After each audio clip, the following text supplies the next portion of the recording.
Whoa. I'm running short of words right now, but I cannot afford this because I have to speak. Thank you so much for all the love, for all the warmth. Thank you for accepting me. Thank you very much.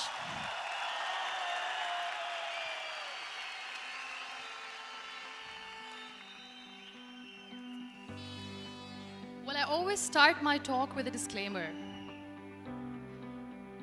And that disclaimer is that I've never claimed to be a motivational speaker. Yes, I do speak, but I feel more like a storyteller because wherever I go, I share a story with everyone. Well, it is a story of a woman whose perfectly imperfect life made her who and what she is today. It's the story of a woman who, in pursuit of her dreams and aspirations, made other people realize that if you think that your life is hard and you're giving up on that because you think your life is unfair, think again. Because when you think that way, you are being unfair to your own self. It's the story of a woman who made people realize that sometimes problems are not too big. We are too small because we cannot handle them.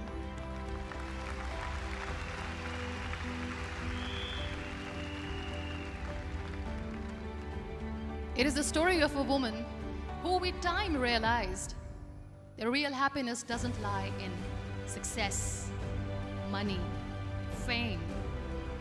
It lies within. Real happiness lies in gratitude. So I am here and I'm going to share the story of that woman.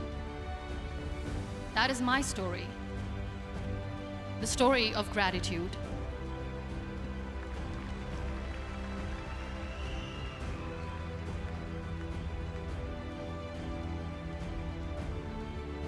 I love you too. I love you all. I believe in the power of words. Many people speak before they think. But I know the value of words. The words can make you, break you, they can heal your soul, they can damage you forever. So I always try to use the positive words in my life wherever I go. They call it adversity, I call it opportunity. They call it weakness, I call it strength. They call me disabled, I call myself differently abled. They see my disability. They see my disability, I see my ability. There are some incidents that happen in your life, and those incidents are so strong that they change your DNA. Those incidents or accidents are so strong that they break you physically. They deform your body, but they transform your soul.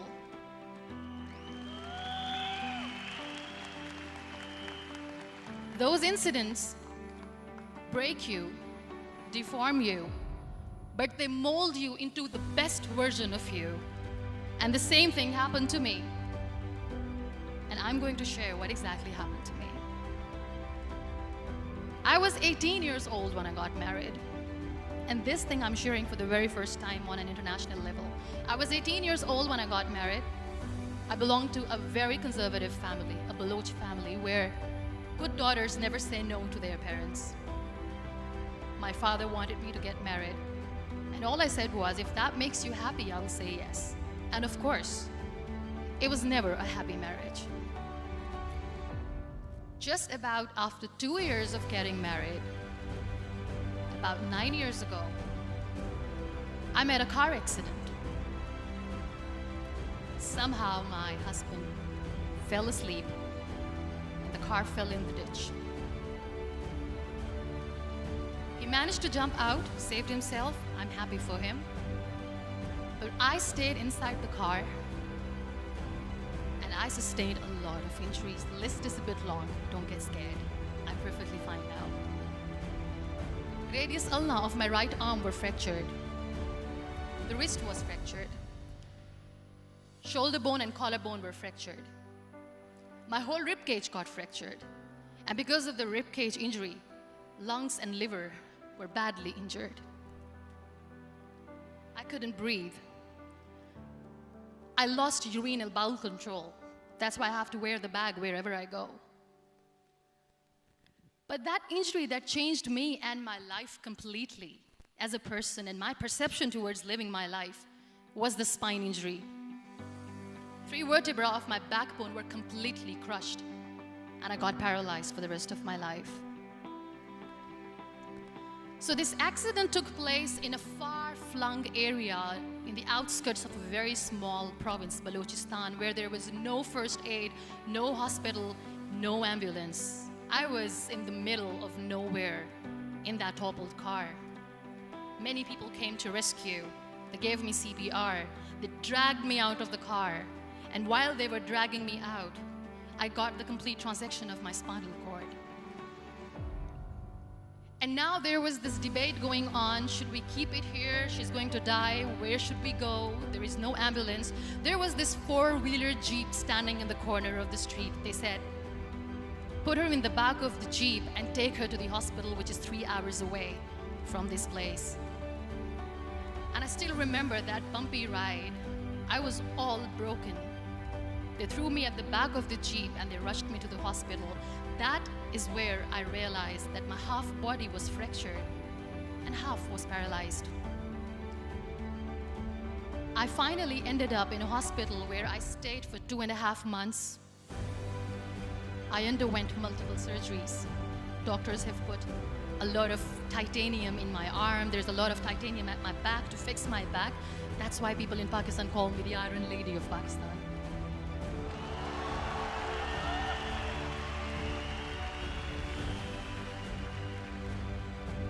Sometimes I wonder how easy it is for me to describe all this all over again. And somebody has rightly said that when you share your story and it doesn't make you cry, that means you have healed.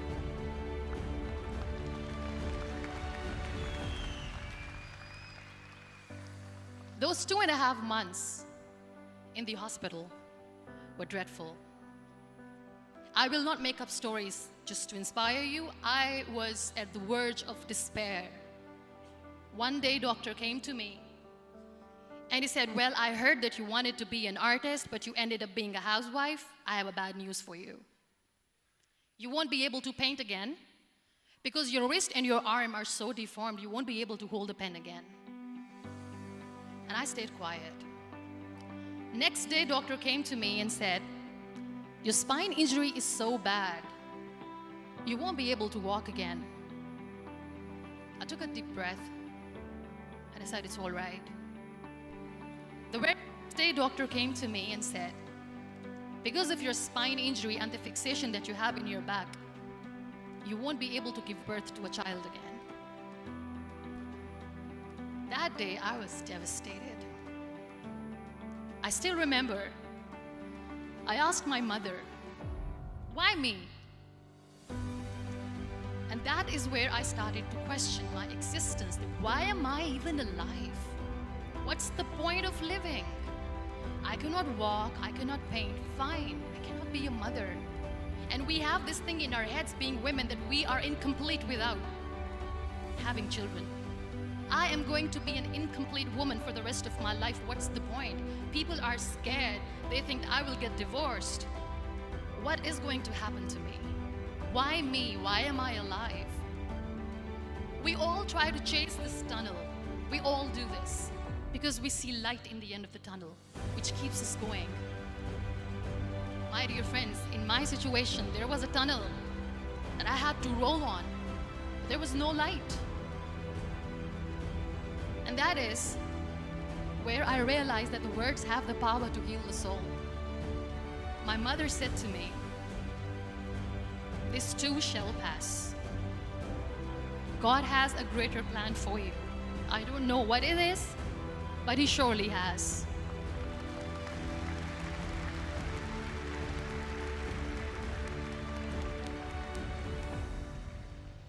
And in all that distress and grief, somehow or the other, those words were so magical that they kept me going. I was trying to put that smile on my face all the time, was hiding. It was so hard to hide the pain, which was there. But all I knew was that if I will give up, my mother and my brothers will give up too. I cannot see them crying with me. So what kept me going was, one day I asked my brothers, I know I have a deformed hand, but I'm tired of looking at these white walls in the hospital and wearing these white scrubs. I'm getting tired of this. I want to add more colors to my life. I want to do something. Bring me some colors. Bring me some small canvas. I want to paint. So the very first painting I made was on my deathbed, where I painted for the very first time. It was not just an art piece or just my passion. It was my therapy. What an amazing therapy it was. Without uttering a single word, I could paint my heart out. I could share my story. People used to come and say, what lovely painting. So much color. Nobody could see the grief in it. Only I could. So that's how I spent 2.5 months in my hospital, crying, never complaining or whining, but painting. And then I was discharged, and I went back home. And I went back home, and I realized that I have developed a lot of pressure ulcers on my back and on my hip bone. I was unable to sit. There were a lot of infections in my body, a lot of allergies. So doctors wanted me to lie down on the bed straight for not 6 months, for not 1 year, for 2 years. I was bedridden, confined in that one room, looking outside the window, listening to the birds chirping, and thinking maybe there will be a time when we'll be going out with the family and enjoying the nature. That was the time where I realized how lucky people are, but they don't realize. That is the time where I realized that the day I'm going to sit, I'm going to share this pain with everyone to make them realize how blessed they are, and they don't even consider them lucky. There are always turning points in your life. There was a rebirth day that I celebrated. After 2 years and 2.5 months, when I was able to sit on a wheelchair, that was the day when I had the rebirth. I was a completely different person. I still remember the day I sat on the wheelchair for the first time, knowing that I'm never going to leave this, knowing that I won't be able to walk for the rest of my life. I saw myself in the mirror and I talked to myself. And I still remember what I said. I cannot wait for a miracle to come and make me walk. I cannot sit in the corner of the room crying, cribbing, and begging for mercy because nobody has time. So I have to accept myself the way I am. The sooner the better. So I applied the lip color for the first time.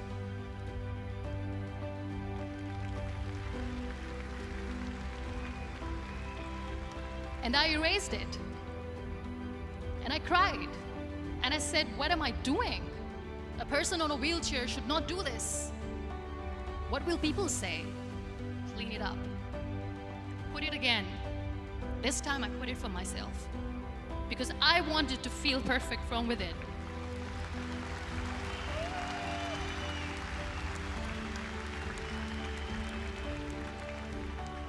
And that day I decided that I'm going to live life for myself. I am not going to be that perfect person for someone. I am just going to take this moment and I will make it perfect for myself. And you know how it all began? That day I decided that I'm going to fight my fears. We all have fears. Fear of unknown, fear of known, fear of losing people, fear of losing health, money. We want to excel in career, we want to become famous, we want to get money. We are scared all the time. So I wrote down one by one all those fears. And I decided that I'm going to overcome these fears one at a time. You know what was my biggest fear? Divorce. I couldn't stand this word. I was trying to cling on to this person who didn't want me anymore, but I said no. I have to make it work. But the day I decided that this is nothing but my fear, I liberated myself by setting him free. And I made myself emotionally so strong that the day I got the news that he's getting married, I sent him a text that I'm so happy for you and I wish you all the best. And he knows that I pray for him today.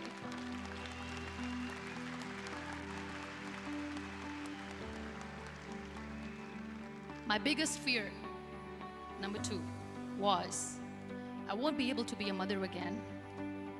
And that was quite devastating for me.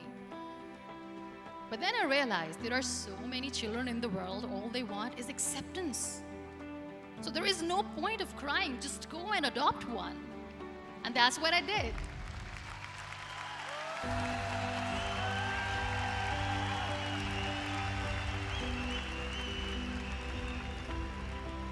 I gave my name in different organizations, different orphanages. I didn't mention that I'm on a wheelchair, dying to have a child.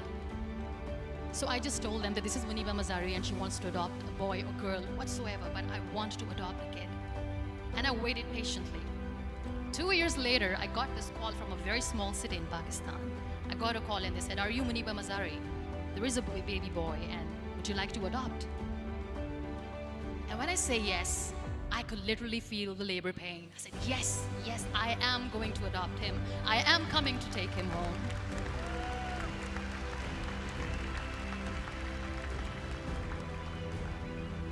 And when I reached there, the man was sitting and he was looking at me from head to toe. And in back of my head, I kept thinking that, oh, he's going to say she's on the wheelchair, she doesn't deserve it. How is she going to take care of him? And I looked at him and I said, do not judge me because I'm on the wheelchair. But you know what he said? He said, I know you will be the best mother of this child. You both are lucky to have each other.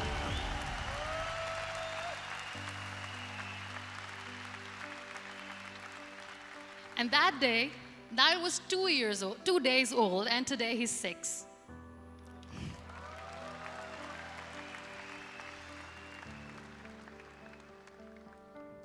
You'll be surprised to know another bigger fear that I had in me. It was facing people. I used to hide myself from people. When I was on bed for 2 years, I used to keep the door closed. I used to pretend that I'm not going to meet anyone, tell them that I'm sleeping. You know why? Because I couldn't stand that sympathy that they had for me. They used to treat me like a patient. When I used to smile, they used to look at me and say that, "You're smiling, are you okay?" I was tired of this question being asked, "Are you sick?" Well, a lady yesterday at the airport asked me, "Are you sick?" And I said, well, besides the spinal cord injury, I'm fine, I guess.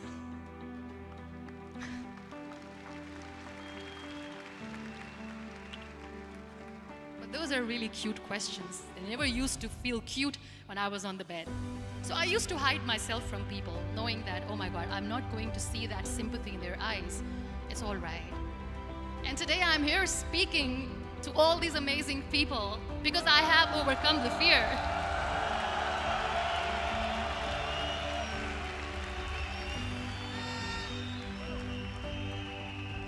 You know, when you end up being on the wheelchair, what's the most painful thing? That's another fear that people on the wheelchair, or the people who are differently able, have in their hearts, but they never share. I'll share that with you. The lack of acceptance. People think that they will not be accepted by the people because we, in the world of perfect people, are imperfects.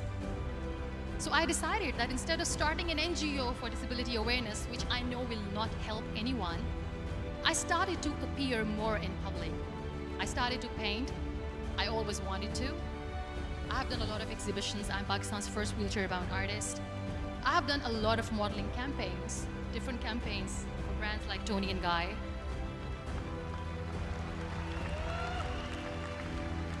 I have done some really funny, breaking the barriers kind of modeling. There was this one by the name Clown Town where I became a clown because I know that clowns have hearts too. And then I also decided that if I really want to make the difference, I am not going to let people use me for their polio campaigns where they will make you a victim and an emblem of misery and mercy and will say that, you know what, give polio drops to your children or they'll become like this girl. I decided that I'm going to join the national TV of Pakistan as an anchor person. And I've been doing a lot of shows for the last 3 years.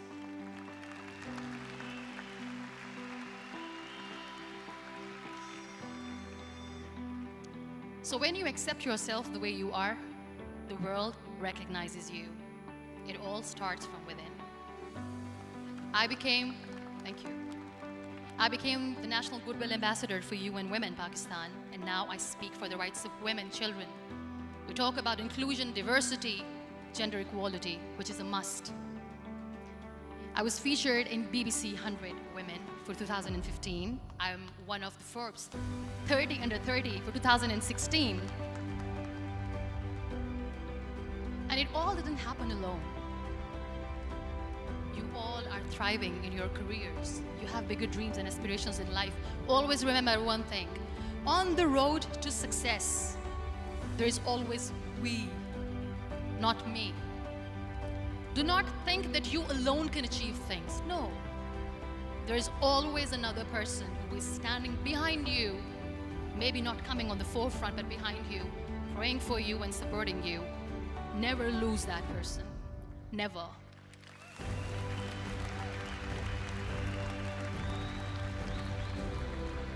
No matter how much I say that I couldn't find a hero, so I became one, I still want to recognize those 3 people in my life who literally changed my life completely, and I get inspiration from them every single day.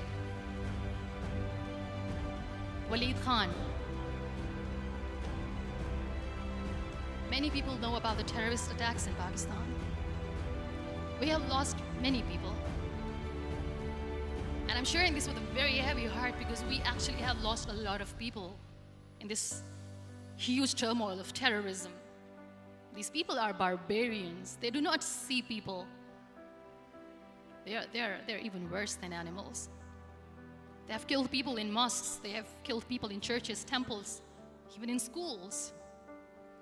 There was this terrorist attack in Army Public School, Peshawar, where these terrorists entered in an examination hall and they killed our children.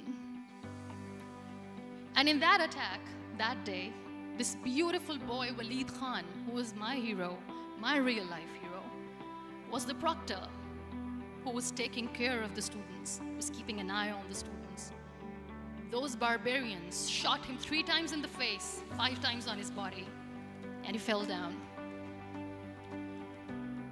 I was asked to give a talk in the school after a week of that terrorist attack. With a very heavy heart, I went there and I spoke.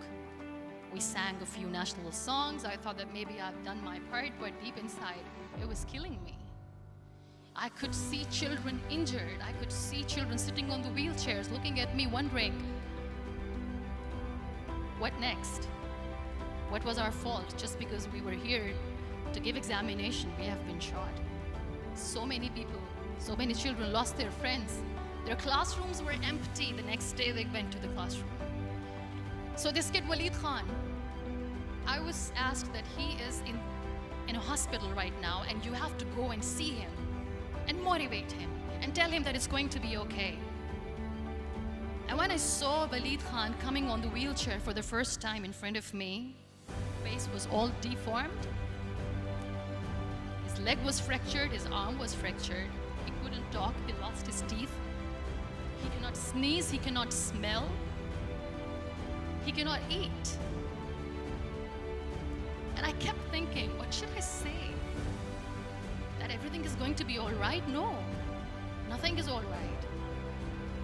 And while I was juggling with the words, what to say, what not to say, this beautiful child, Waleed Khan, came to me and he said, "Are you MunibaMazari?" I said, "Yes." He said, "Baji, let's take a selfie."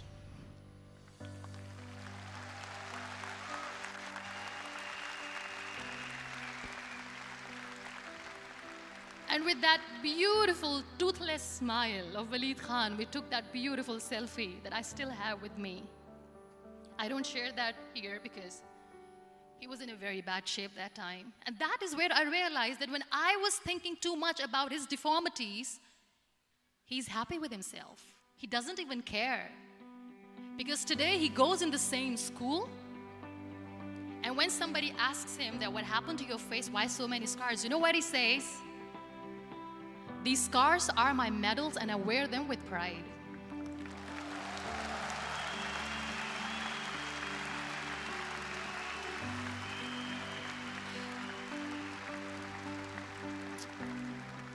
And how beautifully he says the terrorists wanted me not to study. I am going to study. I will become a doctor one day.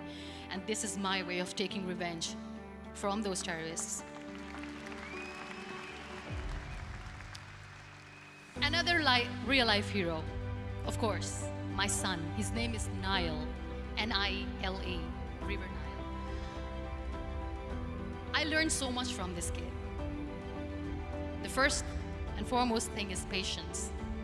How to be patient when you know that your mother cannot walk, when you know that your mother is different from the other women, when you know that your mother cannot go out and play with you. How to stay calm. He loves football. And when we got the very first football, he was 4 years old. He was super excited. I still remember he came in the room and he said, "Mom, let's play football." And he kept the ball in my feet. And he said, "Let's kick it." And that day I felt disabled. I said, "I cannot kick the ball." And I was down with the same face. He looked at me and he said, "Well, that's all right. Your legs are not working, but your hands do. Let's play catch the ball."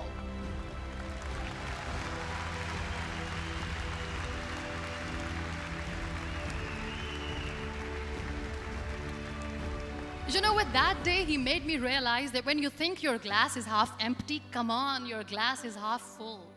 It's all in here and here. Last but not least, the woman who made me realize that heroes have no gender. The woman who believed in me even when I was completely at the verge of despair, where everybody left, she was there. And every time I looked at her, without saying anything, she used to look at me and said, "This too shall pass. God has a bigger plan. And one day you will say that, oh my God, that is why God has chosen me." She never cried in front of me. She has always said that there will be haters, there will be naysayers, there will be disbelievers, and then there will be you proving them wrong. My mother.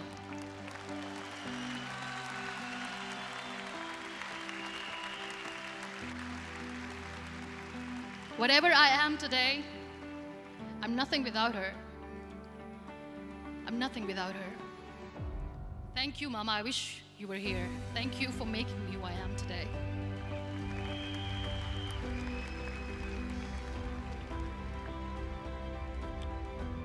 You know what? We human beings have a problem. Out of many problems, there is one more, and this is a self-created one. We always expect ease from life. We have this amazing fantasy about life. This is how things should work. This is my plan. It should go as per my plan.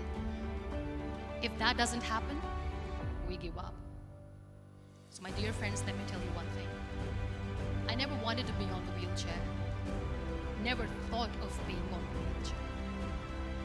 I was always aspiring to do bigger things, but had no idea that for that I have to pay the price to be where I am today. It's a very heavy price.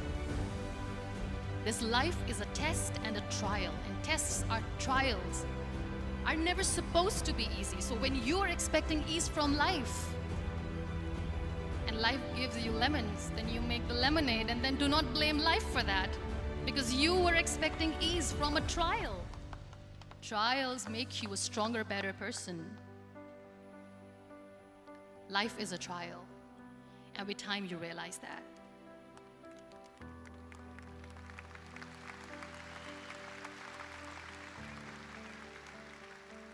It is okay to be scared. It is okay to cry. Everything is okay, but giving up should not be an option. They always say that failure is not an option. Failure should be an option, because when you fail, you get up, and then you fail, and then you get up, and that keeps you going. That's how humans are strong.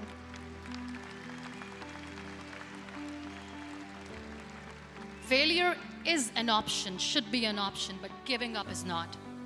Never. We have this thing in minds. We call it perfection. We want everything perfect. We want ourselves to be perfect. There is this image in our head about everything.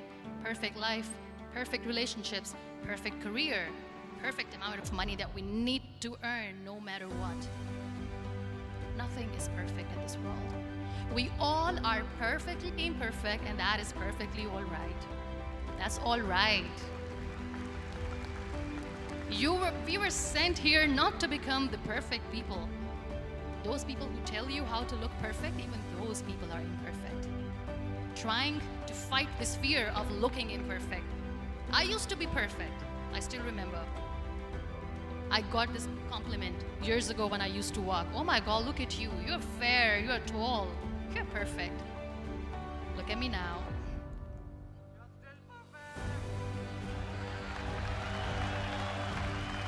Only the perfect eyes can see that.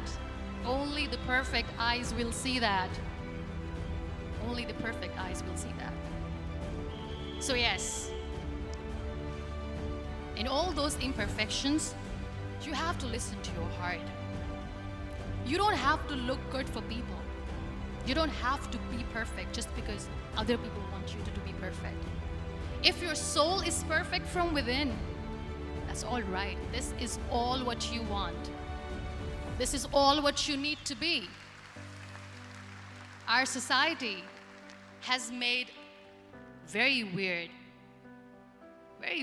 kind of norms to look perfect and great. For men, it's different. For women, it's different. We think too much about what people say. We listen to ourselves too little. You know what makes you perfect? When you make someone smile.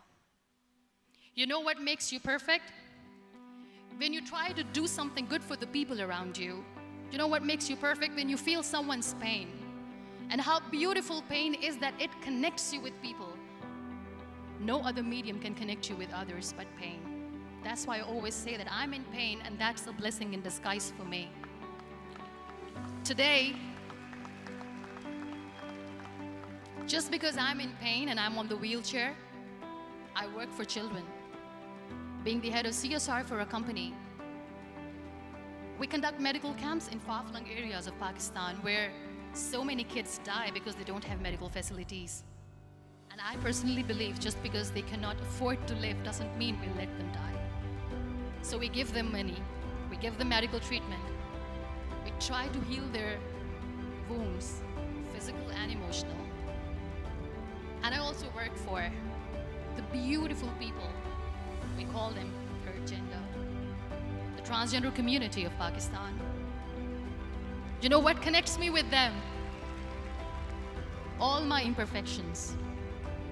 When I go and I hug them, they never judge me. And this very good friend of mine, her name is Bijli. Bijli means electricity. She calls herself electricity. And I said, are you electricity? She says, no, I'm lightning. I'm as strong as lightning. Because we have very bad power outage, so she doesn't want me to call her electricity. So she says, I am very strong. I'm thunder, I'm lightning. She came to me, and the first time I hugged her, she said, you are just like me. And I said, yes, I am like you. Because to people, we are so imperfect.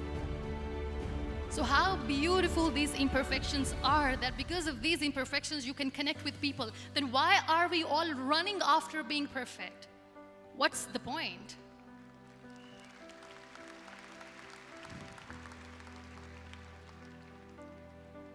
Every time I go in public, I always smile. There's always a big toothy smile on my face, and people ask me, don't you get tired of smiling all the time? What's the secret? I always say one thing, that I have stopped worrying about the things that I have lost, the people that I've lost. Things and people who were meant to be with me are with me. And sometimes, somebody's absence makes you a better person. Cherish their absence. It's always a blessing in disguise. I always say that people are so lucky they don't even realize. You must be thinking, okay, you're lucky in what sense? Well, the breath that you just took was a blessing. Embrace it.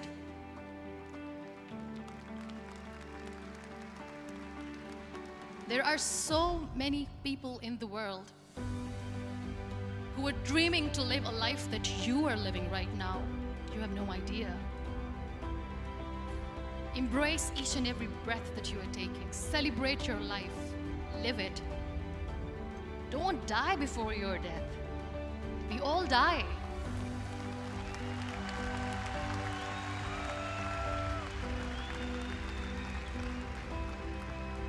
We live this one routine of a day for 75 years and we call it life. No, that's not life. If you're still thinking why you have been sent here, if you're still juggling with the concept of why you are here, you haven't lived yet. You work hard, you make money, you do it for yourself. That's not life. You go out, you seek for people who need your help, you make their lives better.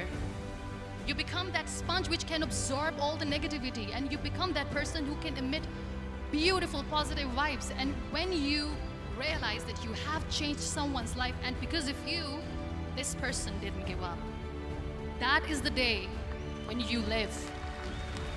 Always.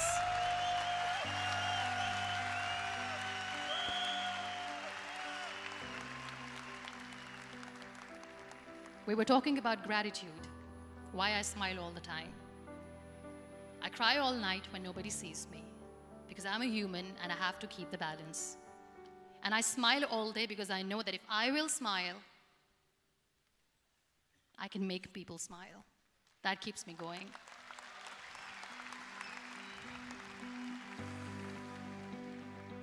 Be grateful for what you have, and you will always, always end up having more. But if you'll cry and if you'll crib for the little things that you don't have or the things that you have lost, you will never ever have enough. Sometimes we are too busy thinking about the things that we don't have that we forget to cherish the blessings that we have. I'm not saying that I'm not healthy and that makes me unlucky, but yes, it is hard. It is hard when I say that I cannot walk. It is hard to say when I wear this bag. It hurts. But I have to keep going, because never giving up is the way to live, always.